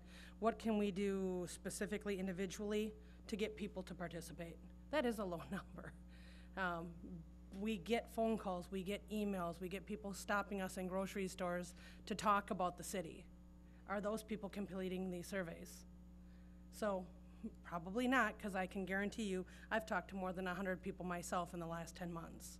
So no, they're not. So what can we do individually to help push that forward? Those people who are talking to us, we want to hear what everyone has to say, absolutely. Be a voice, be heard, complete these things. I don't think 36 is too many to ask. I mean, you know, I've got 15, 20 minutes a day that I, you know, every once in a while could do something like this when it makes a difference in my community. So just a reminder to the people who are out there, I understand people do listen to us and watch these meetings. Complete this. You know, go out and take part. Don't just sit home and want things to change. Be part of that change. And this is, you want to be heard? Be heard. So I commend the city for doing this, for wanting to do it. Every time we do it, will we get better turnout? Possibly. I think that's how it works. So for myself, I just look at it and, you know, again, you know, be the change, you know, and help push that as a community, as a council member, as a city staff, whatever it takes. And for the 100 people who did it, tell 3 friends. We've got 300 people that just completed a survey. So I just don't think it takes that much effort. So I commend you for what you're doing, and let's see what we can do in the future. Okay, is there any further discussion? Chris, thank you for being here tonight and giving us an update, and we look forward to seeing you next spring as we start to wrap it up. Excellent. Thank you. Okay, council, we're under administration. We have a update on the Rotary Pavilion presentation, and Paige Marshall's here. So, Paige, welcome to the meeting. We're very glad to have you here. Thank you, Your Honor. Good evening, council members. One moment while I get this up for you. So this evening, I'd like to share a brief overview as well as some highlights from our second season of programming down at the Levy Park Rotary Pavilion. Our season consisted of 4 months of programming from the beginning of June to the end of September. A little bit of numbers here to simply compare to our first inaugural year of programming in 2016. This year, we hosted 40 programs and events at the Rotary Pavilion, similar to 2016 of 39, that difference being our first annual Make Music Day celebration that took place on June 21st. With those programs, we had over 4,700 attendees, increased from 3,600 in 2016. And that comes from just attending the events and taking account at the beginning, taking account during the middle of the event. But those numbers, again, are possibly duplicates because people spend more than one evening down at the Levy Park, which we want to see. This year, we also built partnerships with our sponsors through local businesses and organizations here in Hastings. Last year, for example, we had a sponsorship monetary from Ardent Mills, and they continued their sponsorship for Movies in the Park. We also had a sponsorship for the first year with Smead Manufacturing, and they sponsored Performances in the Park, which was also a 4-series event, programming event, just similar to Movies in the Park, Music in the Park series amongst those 4 months, once a month. And we also had a sponsorship from Power Within Chiropractic here in Hastings, sponsoring our story time in the park, as well as a sponsorship through Dakota Electric, who partially sponsored our Animals in the Park event. And along with those city-sponsored events, we also, of course, welcome our rentals at the new facility. This year we had 26 rentals booked at the Levy Park. which is a great number, being that we don't have too many perfect weather days here in Minnesota. So we had our weekends quite full at the Rotary Pavilion with private rentals for a variety of different events, comparable to 17 and 2016. So we're increasing our awareness of the space, of the amenities, and bringing people down to Hastings. A little bit more into the Rotary Pavilion rentals. There's a variety of rentals. Out of those 26, most common that we saw was wedding receptions and ceremonies in a smaller fashion. We also, of course, hosted a few, Chamber of Commerce hosted a few events at the Levy Park Rotary Pavilion space down there during Rivertown Days. A variety of gatherings, special events that took place to make that 26 rentals. With the support of our city administration, departments, our partners, our sponsors, we were able to provide 24 free programs and events and 16 fee-based programs, of that 40 programs and events throughout the 4 months. We kicked off our programming season with our summer kickoff event, which consisted of an open house style event, open to the community and visitors of Hastings. So we had a variety of programs like live music and performances, some youth activities, free food, as well as a few local businesses like Schoolhouse Scoop serving ice cream. Similar to National Parks and Rec celebration event was also a community event, open house style, inviting people down to use the space, come outside, spend time with family, neighbors, and friends. Our first annual Make Music Day celebration was hosted at 6 different parks throughout Hastings, 2 of them being hosted at the Levy Park Rotary Pavilion, and there was 11 performances that took place. We had over 660 people attend, so we had a good first year turnout. So we'd love to bring in more musicians to Hastings, and we are thankful to our partners and sponsors for this event, and especially our musicians who donated their time and efforts to make this day possible. Our well-loved music in the park and movies in the park. On average, we saw close to a little over 200 or under 200 at each event. So just under that 900 for those events. 4 total events once a month that took place. We moved movies in the park this year to Friday evenings. Last year we had them on Thursday evenings, and that move was from feedback, face-to-face feedback, survey feedback, phone calls, emails, voicemails. People like to reach out to us at the Parks Department. Our partnership with Pleasant Hill Library, Storytime in the Park, 2nd year in a row. We host once a month, Storytime in the Park. Some ask how you make it an event. What happens is we do themes at each Storytime in the Park. So this year we had nature, music, to give an example, nature and music. So I develop games, activities, and crafts, and then also do themed music and bring the kids in, bring the parents in, the caregivers, the daycare, and put on that event, as well as Pleasant Hill Library reads big book stories to go along with our themes. We also had somebody from the Science Museum this year come down for our space themed to do moon rocks. So there's a lot of fun featured extras in our Storytime in the Park, which make it really enjoyable for our families and our kiddos who come down. New this year we had animals in the park, a little over 100 to 200 people at each event, once a month again, being a series of programs. And that was a partnership with Carpenter Nature Center. With the support of our communications coordinator, Lee Stoffel, she and I worked together mostly daily for about 6 months straight, and then of course on and off throughout the year to prepare for our promotion and our marketing and outreaching people to where they are, whether it's through local media outlets, social media, on our website, in person, in businesses and organizations in downtown Hastings and throughout the area, providing posters. And with that, a huge piece of our outreach couldn't have been possible without our summer intern this year. He was a now graduate at St. Cloud State, so he served about 420 hours with us at the Parks Department, providing outreach and being a part of those events and lending an extra pair of hands, which is always needed at our community events.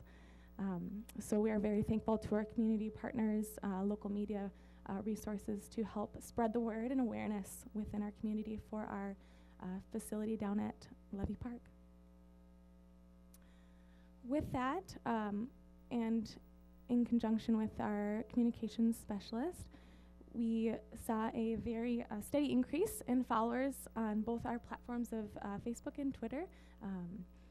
She had the initiative to start additional paid boost for our Facebook events, with a minimal investment increasing about double as much as we spent last year. And being that it reached 2,800 additional views, not necessarily those people come to the events, but they are aware of it and they tell their family, they tell their friends, and they know that Hastings might be a place they want to go to on a Wednesday, Thursday, Friday, Monday, Sunday, Saturday. We did provide a community survey in the month of October for about 17 days, was available on our city website and our social media pages. We also worked with our Hastings Community TV, KDWA, and Hastings Star Gazette to outreach to our community members to try to gain feedback. We received 114 responses versus 49 in 2016.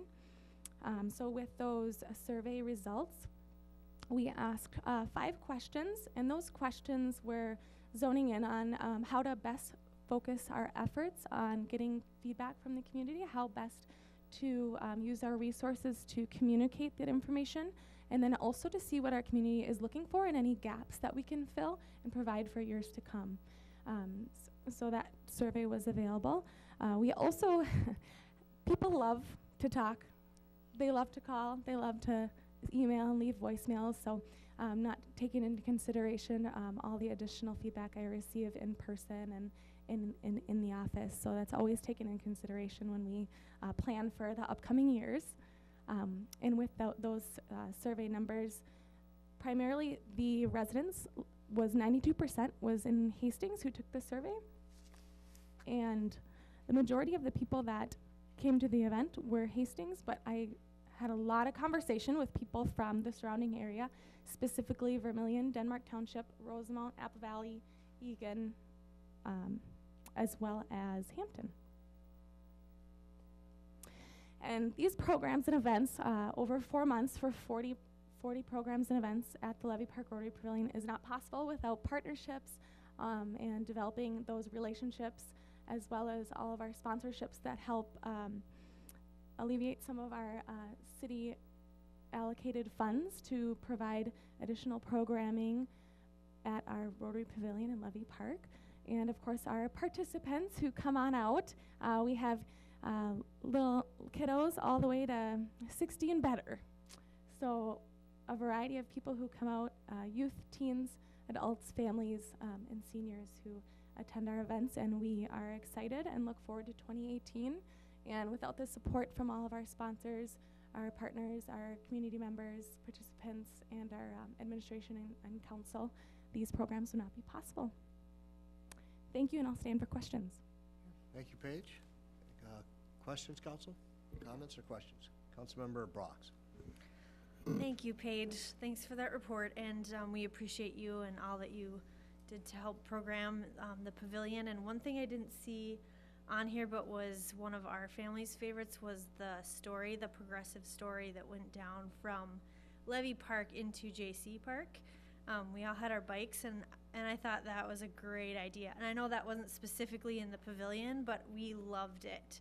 And so thank you for all that you did and all of our partners that did great things. My question is, this is probably similar to the one I asked you last year at this time, which is, what kind of conclusions are you drawing from the feedback that you've received, and how are you gonna include that for your programming next year? Absolutely, thank you, Councilmember Brox. With our programming, and similar to many other communities, we always look towards our community of what they want and what we see is needed within our community, what gaps can we fill. So we taken any kind of data we can, whether it's most valuable in person, because you get really good in-depth conversations. So we would love to fine-tune our programming to best meet our community's needs, whether it's additional music in the parks, additional movies in the parks. More teen programming was a common trend we saw in our surveys and just in general conversation with people that come up and talk to me. So we'd really like to not necessarily increase our programming, but maybe offer more fine-tuned programs to what best meet people's interests and needs. Does that answer your question? Okay. Yes, thank you. And this was just a brief overview as well as highlights. This does not take into consideration all of our programs and events. We had 8 different series of programs and events and 3 special events. So it just highlights some of our main programs and events, and then also our partners and sponsors. Councilmember Leifeld? Thank you, Your Honor. Page 1, this is probably one of our more fancy slide presentations. Very nice job. We've spoke before. I just want to thank you for what you're doing down there. I think this is a perfect example of something I mentioned earlier, that things catch on when you keep doing them well. And to look at the numbers from last year, up 1,100 people, that's fantastic. And to get to people is the hard part. We understand that, and that's the million-dollar question around here, is how do we get to everybody? Because we all know more people who would enjoy the things we saw. You know, we've all got neighbors, friends, coworkers. I was disappointed often when my schedule conflicted with nights that I wanted to be down there. So since you asked for questions, my question would be, have you considered any sort of rent a niece or nephew program, so those of us who don't have children can go to these events? You know, some excuse for me to go down there instead of going. You mean exemptions from city council? I can rent someone's children. That's what I'm looking to do, because there's so many wonderful events.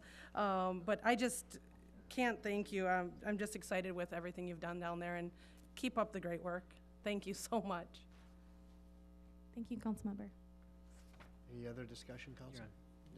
Councilmember Lund? Thank you, Your Honor. Just real quickly, I just want to say I think you do a very good job, not just down here, but in general. So thank you. And I know when I see you at an event, it's going to be well done. So,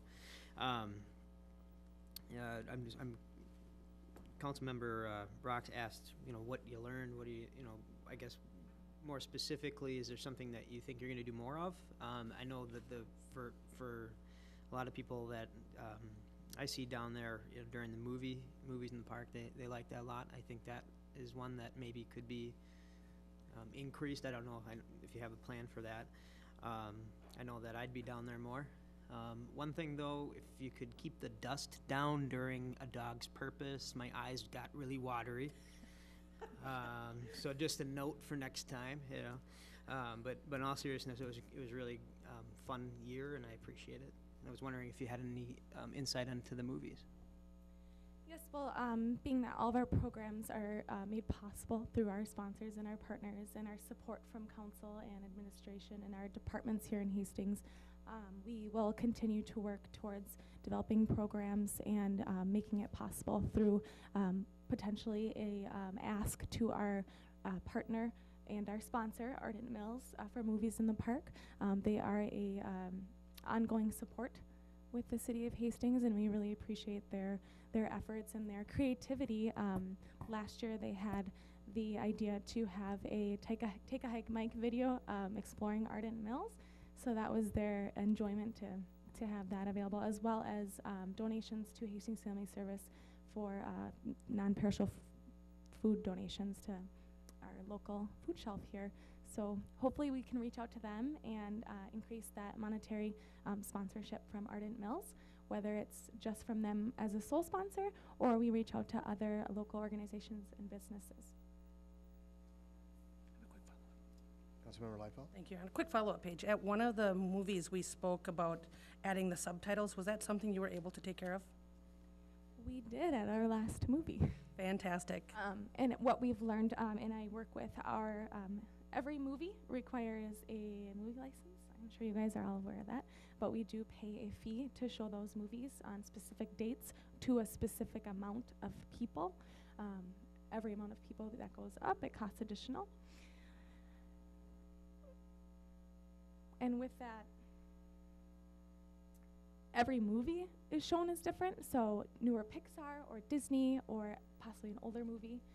For example, the first rendition of the Back to the Future does not allow subtitles actually on their version. So that's what we learned. So now, prior to planning movies, I will look for that feature to be available. And that is something Paige and I had spoke about at an event for families in the community who are hearing impaired. We had people show up, and it was something Paige obviously took care of and checked into. So we appreciate that. Just another way to reach more community members. Thanks, Paige.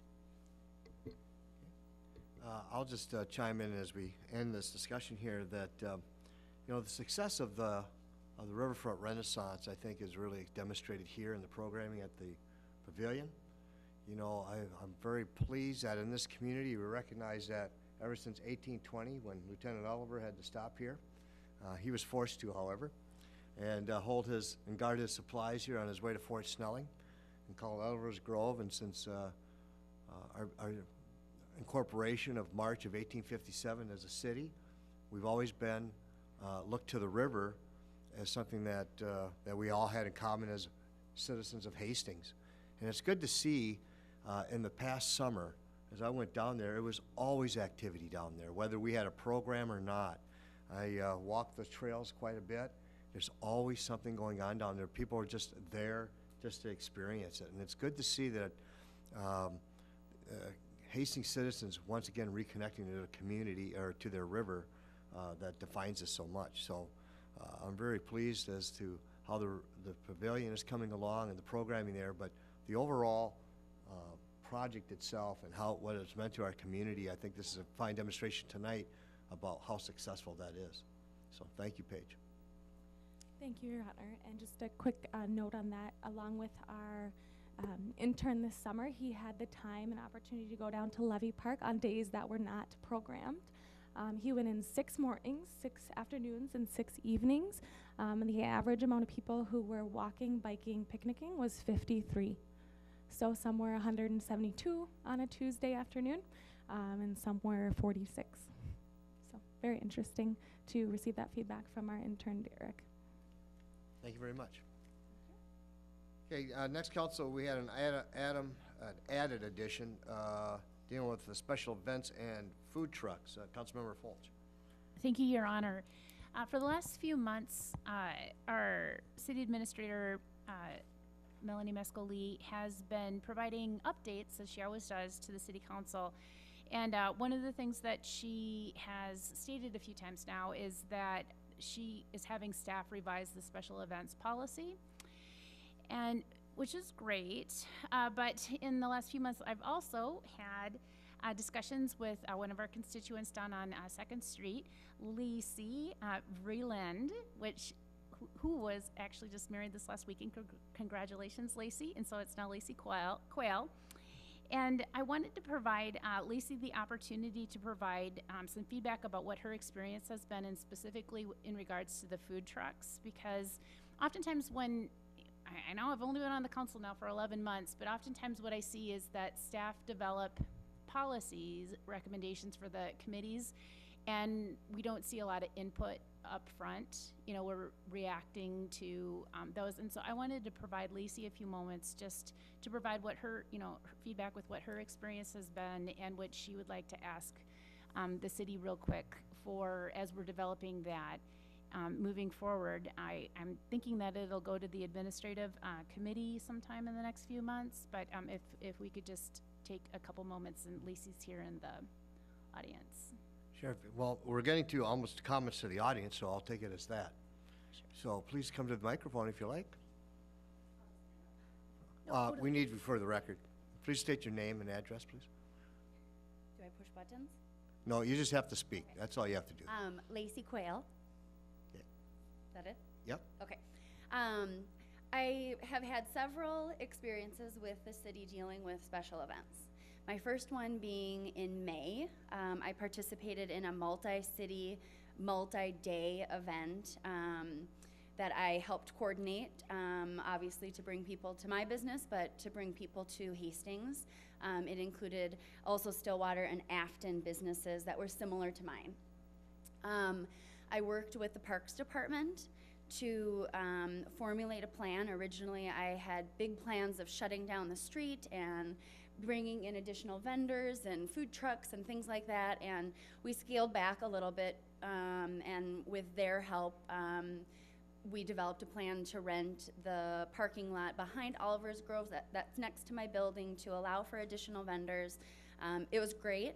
I was very new to the policies and the regulations for events, so I really depended on the city staff and the Parks Department to help me achieve what my goals were, and they were able to do that. Because it was a bigger event, I think we probably started a little earlier than what I maybe normally do for planning. But it was my first city event in Hastings. Otherwise, I've dealt with Afton city council members. And everything went great. We had food trucks. It was a very successful event. I am kind of an event girl. I love to support this community, and I love to bring as many people down here as I can. So I created an event for fall called the Autumn Palooza. And I knew I wanted to rent the park, and I knew I wanted to have food trucks back. So I filled out the park application and sent it to Paige, and wrote a check and dropped it off. And then I was told later that this was also considered a special event and needed to go through a city council and get approval. But I was within a time frame that there was no city council meeting, and I was told that I needed to find a different place to park the food trucks, not on city streets. If you're familiar, obviously, with Oliver's Grove and that surrounding area and what an event like that looks like down there, think car show, it's not ideal to put a food truck, especially someone that I am inviting to make money for themselves, not for me, but to invite them down and spend their days and encourage other people from the community to come down, even if they're not shopping, but to enjoy our parks. And I was told that I could not, my only opportunity would be to go to a special city, or request a special city council meeting, which was not going to happen. So I needed to find a private parking area for the food trucks to park, which I did. And it was not ideal at all. In fact, the sales for the food trucks was less than half of their day from the event prior to in May. And it just wasn't a great location for my customers either, or the community members that did come down to enjoy the park, enjoy the day, and the beautiful weather in our downtown. So that was disappointing. I recently, last Wednesday, the 25th, requested some information as to how I get approval to use 2 parking spots in front of my business after business hours on a Friday evening for a private event at my shop. And I was told, that was a Wednesday, I was told the following Tuesday that this was again a special event that would need to get council approval, and I was too late and I would have to use a private parking area again. Again, not ideal. I went to Tina to see if there was a special meeting, because if there was already one on the books, perhaps I could try to see if there was an opportunity for me to get in front to gain approval. She said that probably wasn't the best idea. There wasn't enough time. If they had known prior to that, there had already been a meeting that had gone on between the time that I had requested and was told that I was too late. So as a business owner and a lover of this city of ours and this community of ours, and someone that I think we have a lot of potential to do down here, and I would like to be a part of it. I would like to figure out how we can work better together for this, not only, well, really just, yes, this food truck policy, because they are huge draws for our customers and our demographic that we want visiting downtown. And they won't come if people don't come, or if they're told if we make it difficult for them. So right now, I am trying to support the 2 food trucks that I know that are down here, but I would love to have a big food truck event. I would love to have other events where several food trucks come down here. But if we're not a food truck friendly city, they won't come, and we're missing opportunity. Stacy, I'll take objection to one thing. We're not a non-food truck city. I mean, I go down to the car shows, there's food trucks all over the place. What happened here, it seems to me by listening to your testimony, is timing, right? I mean, the request to be able to put in and have the food trucks and the event was not submitted in a way that council did not have an opportunity to approve. Now, council makes the ordinances, right, and to approve it. And so if council is going to take the opportunity to allow something like this under a special event, it has to meet. If you had made your request 2 weeks earlier, 3 weeks earlier, would this have been a problem? Probably not. Probably not. That's what I'm saying. So I don't know if so much it was the ordinance as if it was in the planning process. If the planning process had followed the natural course of events, and I take it you're new and you're learning now we know, right? So the next time you have an event and it gets before city council, it can be approved, and there we go. Now, one of the things I think we can look at under the administration committee is that can we allow this process to be handled administratively? I.e., can staff do it? And we might want to look into doing that, okay? But I don't think we were being anti-food truck, because the opportunity was there. It was the timing that was at issue here. If you, and as I said, as you admitted, if you did this 2-3 weeks earlier, you wouldn't probably even be here.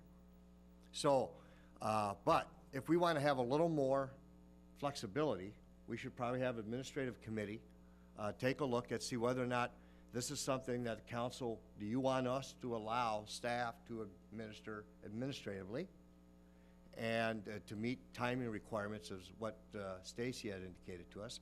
I think that's a fair discussion. You know, Stacy. Lacey, I'm sorry, I thought it was Stacy.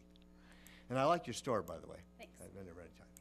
So, but I think that's a fair point. So I think we ought to continue and have that discussion in committee. But you hear what I'm saying, Lacey? Yes, and that's what I'm asking, for us to just work together so that we can figure this out and make it easier. Right. So, but the reason why I'm a little sensitive is because that's why we wrote it. We have a special events ordinance so we can allow these activities to take place, so we can have food trucks, so we can do some of the things with the businesses that they want to do. And when they come forward and have projects or affairs or festivals, yeah, we want to encourage that, and that's why we have this current ordinance, to allow it, so in the first place. So, Councilmember Brox. Thank you. Thank you for being here and for sharing your point of view. This is helpful for us to know, and I believe I'm the chair of the admin committee. I'm on several. It's hard to keep them all straight. So I'm more than willing to take this item to the committee and discuss it and have, and let you know when that committee meeting is happening so that you can attend and hear the discussion and offer any input that you'd like to offer.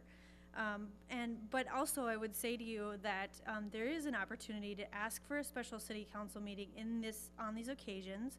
We have had other business owners downtown that are near you ask for special city council meetings, and we did get one together, so it's not impossible. It can happen. It's just a matter of, can we pull together 3 people that are on a committee, or the number of people required in a short amount of time. So that's not an impossible request. It's just that it's difficult with less time available to do so. So I would just encourage you between the committee meeting and also if you truly do need a special committee, it doesn't hurt to ask. We try to pull together a meeting whenever possible to allow things to happen. We don't want to be the roadblock standing in the way. We want to support you. We want to support your business.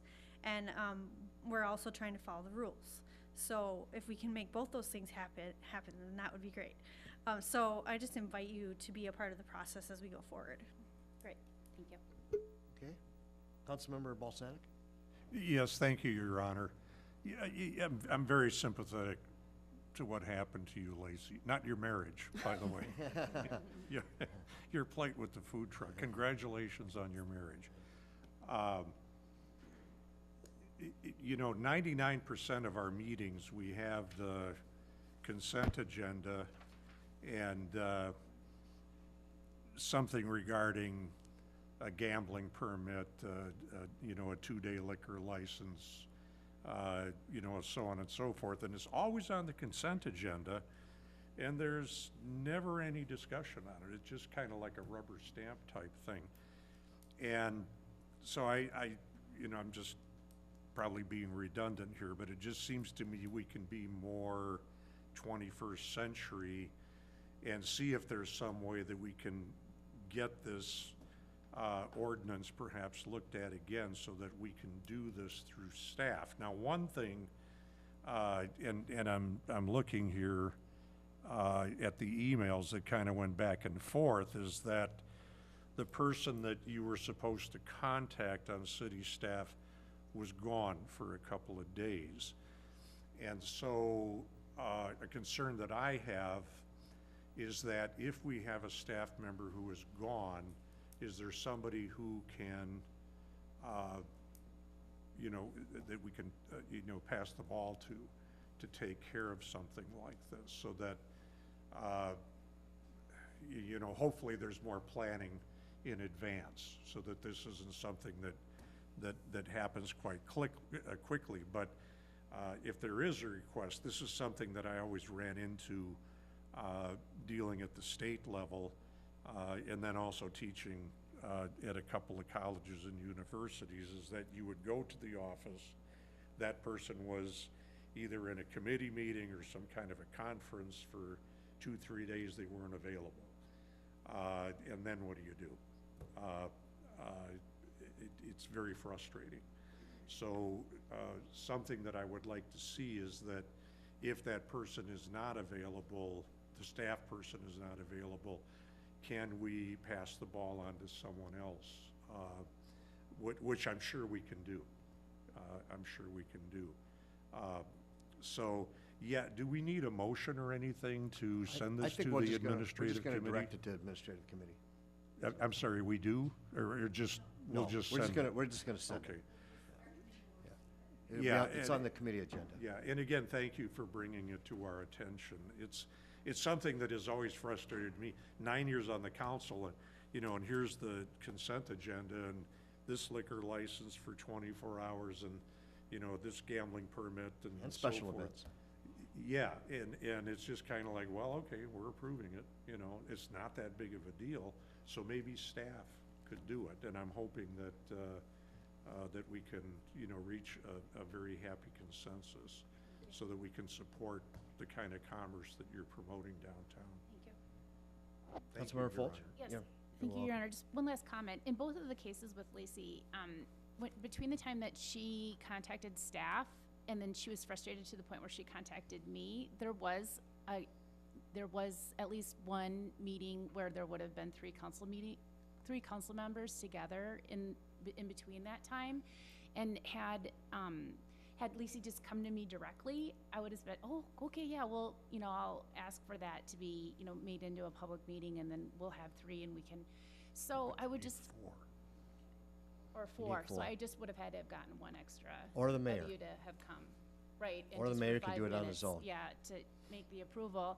And so I just, something for staff to think about is that if you get a situation like this, and I know that it's difficult with time constraints and such, but like, for instance, with Lacey, it was for her wedding, you know? And it's like, okay, well, had I known, you know, of course I would have gone to bat for you, and I'm sure 4 of us would have come together, you know, but we were together on Monday night for, what were we together, 3.5 hours already? School. Yeah, on Monday. And then 3 of us got together, or 2, Lori didn't make it on Tuesday morning. I'm just giving you a hard time. I'm just saying there was opportunity. So just food for thought as these initiatives come forward, and Lacey now knows to call me right away, but if there's any other businesses, just to let a few of us know, or send a group meeting and ask if there's a committee meeting that's gonna be occurring that week, if we could add that to our discussion, so. Okay, Councilmember Leifeld? Thank you, Your Honor. Lacey, I loved your comment, work better together. What a great way to run a city. I like when you said food truck friendly city, and I know, Mayor, you'd indicated you're a little sensitive on the topic. Only because I think we are. Okay. We have a lot of food trucks in the city, and like I said, I think it was unfortunate this was a timing issue, not a anti-food truck issue. And I guess I didn't hear you say anti-food truck. If I nodded off at any point, I apologize. There's definitely a difference between being food truck friendly and being anti-food truck. So, and I'm not familiar, since we weren't prepared for this. Do I understand that the ordinance indicates that they can't, with their permit to have a food truck within the city limits, they can't park it on a city street? Melanie? Perhaps I can speak to that, Mayor and council members. Up until a couple of years ago, food trucks weren't allowed on city property at all. At that time, the council made the decision to allow it through the special event process. So that was the council direction at the time. It seems perfectly reasonable to take a second look at it. So just to make sure, then, my clarification is that the permit allows you within the city, however, you need a special use permit to park your vehicle on a city street. A special use, you need a Special use. special events license. Special So event. yes, I am correct then. Hey, that- I'm having an event, Yeah. I'm gonna bring food vendors. Okay, that's part of your license, and you applied for that license, and they can come and park on any city lot they want. Well, whatever they said in the parameters of the license application. Okay, so if I owned a food truck and I paid for the permit, I could park it in someone's private driveway, private space. With Any- permission. No, not private, you wouldn't even be involved. Okay, I'm misunderstanding my question. I am not allowed to park that on a city street or on city land unless I have this, what's the wording, special use? Special event. Am I correct? That is the current process, yes, Thank you. council member. I just needed a clarification Yes, on that. you are correct. So, again, Lacey,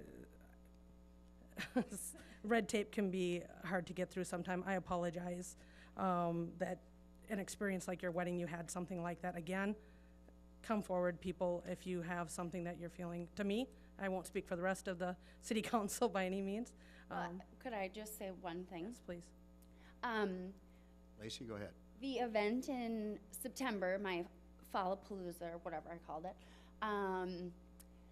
after I had been made aware that, I needed to put these food trucks in a private area, police officers came by the morning of my event as my vendors and I were setting up and reiterated that we did not have special licensing or special permits to have food trucks on the city streets. So I didn't want that at my wedding. My wedding really doesn't have a whole lot to do with this. I'm more just concerned about the community events, that if there is a way to be more flexible with timing, just in case we do run into an instance where we want to throw together something really fun, that would be, I guess, my only.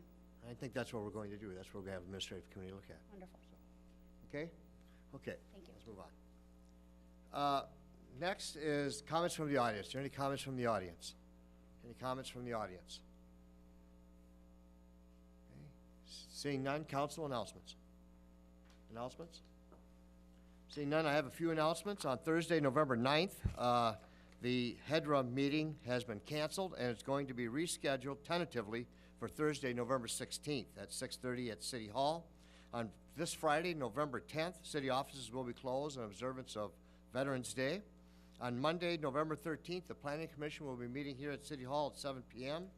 On Tuesday, November 14th at 6 p.m., the City Council will be holding a workshop on legislative issues and priorities, and also the Parks and Recreation Commission will hold its regular monthly meeting. On Monday, November 20th, from 6:30 to 8, the City Council will have its next meeting. And a general announcement, the city is looking for engaged residents to apply for our advisory commissions. We talked about that a little bit earlier, about getting people engaged in the community. We have openings with the Parks and Recreation Commission, the Planning Commission, Historic Preservation Commission, and Public Safety Advisory Commission. So anyone here or who is watching, please, if you're interested in volunteering and helping your city, please go to our website or call City Hall for further information. And that we Council, we have no further business before our body. A motion to adjourn is in order. Councilmember Brox makes that motion, second by Councilmember Leifeld. That's a non-debatable motion. All those in favor of that motion say aye. Aye. Those opposed, nay. The motion prevails. We are adjourned. Thank you.